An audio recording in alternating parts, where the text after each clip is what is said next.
আসসালামু আলাইকুম। কেমন আছেন সবাই? আশা করি খুব ভালো আছেন। চলে আসছে শীতকাল। এখন কিন্তু পিঠার ঝুম পড়ে যাবে। তো তাই আপনাদের সাথে একটা ইউনিক স্টাইলের পিঠা নিয়ে আসলাম। তো চলেন শুরু করা যাক। পিঠাটি বানানোর জন্য আমি প্রথমেই ১০০ গ্রামের মতো গুড় নিয়ে নিয়েছি। গুড়টা মেল্ট হয়ে আসলে আমি দিয়ে দিব নারকেল কোড়া। নারকেল এবং গুড়টাকে আমি ভালো করে মিক্স করে নিব। শীতকালে কিন্তু আমাদের পিঠার ঝুমটা খুব বেশিই পড়ে। পিঠা কে না পছন্দ করে, তাই না? তো আপনাদের সাথে আমি একটা ইউনিক স্টাইলের পিঠা শেয়ার করব। ভিডিওটি না টেনে অবশ্যই স্থিরভাবে ভিডিওটি দেখবেন। ভালো লাগলে লাইক, কমেন্ট, শেয়ার করবেন এবং সাবস্ক্রাইব করে দিবেন। তো আমি কথা বলতে বলতে আমার যে নারকেলের পুরটা এটা প্রায় হয়ে আসছে। এখন এটা আমি ভালো করে ভেজে চুলা থেকে নামিয়ে নিব।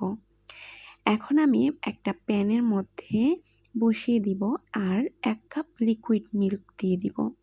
দিয়ে দিব 1/2 কাপ সুজি এবং দিয়ে দিব 1/4 কাপ চিনি। চিনিটা যার যার স্বাদ মতো দিবেন, কারণ আমরা যেহেতু ভিতরের পুরটা গুড় দিয়ে করছি, মিষ্টি অনুযায়ী বুঝে দিবেন। সামান্য লবণ দিয়ে 1/4 কাপ গুঁড়া দুধ দিয়ে ভালো করে মিক্স করে নেব। সুজিটা কিন্তু ভালো করে নাড়াচাড়া না করলে দলা পেকে যাওয়ার সম্ভাবনা থাকবে। অসম্ভব মজাদার এই পিঠাটিকে আপনারা অবশ্যই বাসায় বানিয়ে ট্রাই করতে পারেন। যেহেতু এই পিঠাটিকে ভাপ দিয়ে বানাবো, তাই এটির নাম ভাপা পিঠা।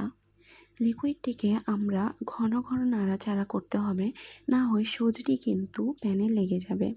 তাই আমরা নাড়াচাড়া করে সুজিটিকে ভালো করে একটা ডো কনসিস্টেন্সিতে নিয়ে আসব।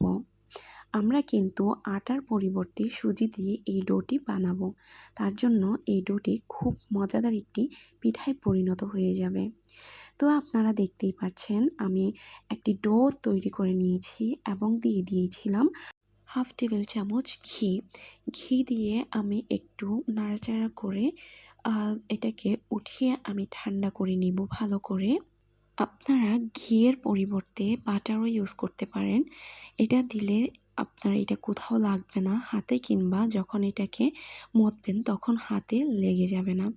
ডোটা ভালো করে ঠান্ডা হয়ে নেওয়ার পর আমি এটাকে একটা বেলনির সাহায্যে বেলে একটা রুটির আকার নিয়ে নিব। রুটিটা কিন্তু খুব মোটাও হবে না, আবার খুব পাতলাও হবে না।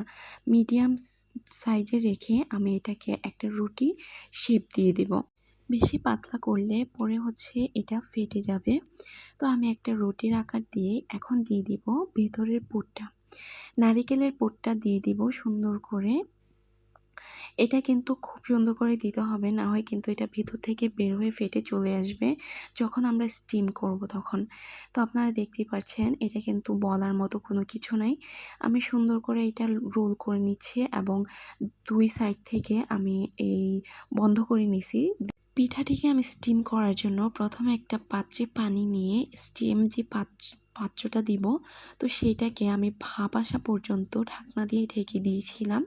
তো ভাপ আসার পর আমি এটাকে দিয়ে দিছি 20 থেকে 25 মিনিটের মতো আমি এটাকে স্টিম করে নিছি।